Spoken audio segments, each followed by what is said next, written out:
தூய்மை பணியாளர்கள் என்றால் அவர்கள் தலித்துகள், தலித்துகள் என்றால் அங்கே சிறுத்தைகள். ஏன் திருமாவளவன்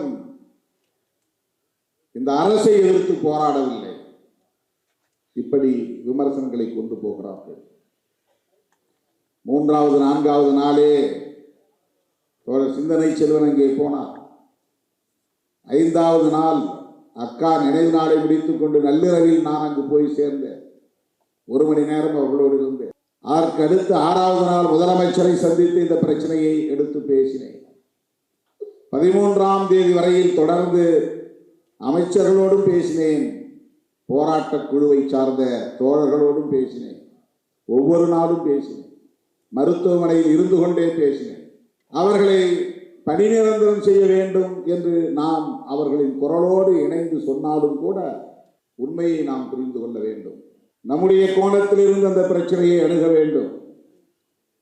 புரட்சியாளர் அம்பேத்கரின் பார்வையில் இருந்து இந்த பிரச்சனையை நாம் அணுக வேண்டும். இவர்கள் குப்பை பொறுக்குகிறவர்கள், சொல்ல போனால் தூய்மை பணியாளர்கள் என்கிற சொல்லுக்கு இன்னொரு பொருள் குப்பை பொறுக்குகிறவர்கள், குப்பையை அள்ளுகிறவர்கள் என்றுதான் பொருள். குப்பையை அள்ளுகிறவர்களை பணி நிரந்தரம் செய்து அந்த தொழிலையே நீங்கள் செய்து கொண்டிருங்கள் என்று சொல்லுவது எந்த வகையிலும் ஏற்புடையதல்ல. அதிலிருந்து மீள வேண்டும் என்பதுதான் நம்முடைய போராட்டம். அந்த தொழிலை செய்யக்கூடியவர்கள் தொடர்ந்து அதை செய்யக்கூடாது.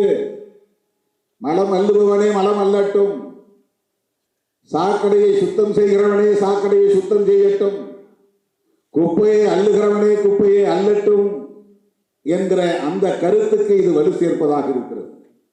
அரசு ஊழியர்களாக்குங்கள், பணி நிரந்தரம் செய்யுங்கள். ஒரு அம்பேத்கரின் மாணவனாக இருந்து, பெரியாரின் பிள்ளையாக இருந்து இதை நாம் வலுவாக சொல்ல முடியும். குப்பையை அள்ளுகிற தொழிலை குப்பையை அள்ளுகிறவர்களே செய்ய வேண்டும், அரசு பணியாளர்களாக அவர்களை மாற்ற வேண்டும் என்கிற அந்த கோரிக்கையில் நமக்கு மாற்று கருத்து இருக்கிறது.